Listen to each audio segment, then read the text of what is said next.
ভারত ও পাকিস্তানের সেনাদের তীব্র গোলাগুলিতে বিপজ্জনক হয়ে উঠেছে কাশ্মীর সীমান্ত। পাকিস্তানি সেনাদের তীব্র প্রতিরোধে সীমান্তবর্তী অঞ্চলের অন্তত ৬টি ভারতীয় চেকপোস্ট ধ্বংস হয়েছে।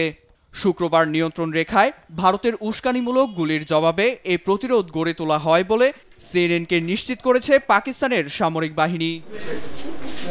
বর্তমান পরিস্থিতিতে বিশ্ব যখন উদ্বিগ্ন, তখনই আশীর্বাদের হাত হটিয়ে নিল মার্কিন প্রশাসন।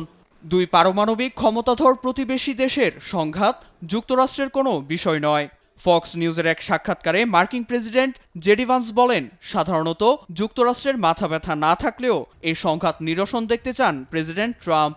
ভারত ও পাকিস্তানকে অস্ত্র সমর্পণ করতে বলার এখতিয়ার যুক্তরাষ্ট্রের নেই বলেও মন্তব্য করেন ভাইস প্রেসিডেন্ট। এখনই পারমাণবিক যুদ্ধ শুরু হবে না বলেও মত তার।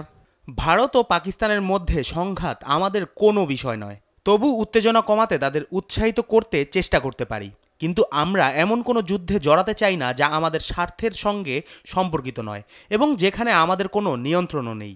তবে যুক্তরাষ্ট্র সরাসরি কোনো ভূমিকা না রাখলেও পরিস্থিতি পর্যবেক্ষণ করবে। এদিকে পরিস্থিতি গভীরভাবে পর্যবেক্ষণ করে উদ্বেগ জানিয়েছেন তুরস্কের প্রেসিডেন্ট রিসেপ তাইয়েপ এরদোয়ান। বৃহস্পতিবার সংবাদ সম্মেলনে পাকিস্তানের সাধারণের মৃত্যুতে সমবেদনা জানান তিনি।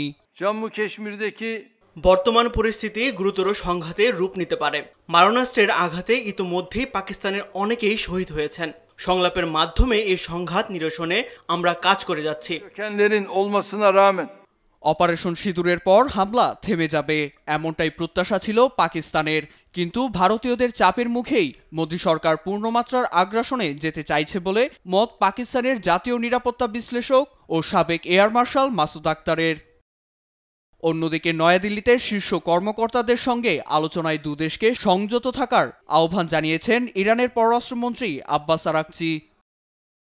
নীরব দাস, নিউজ ডেস্ক, দেশ টিভি।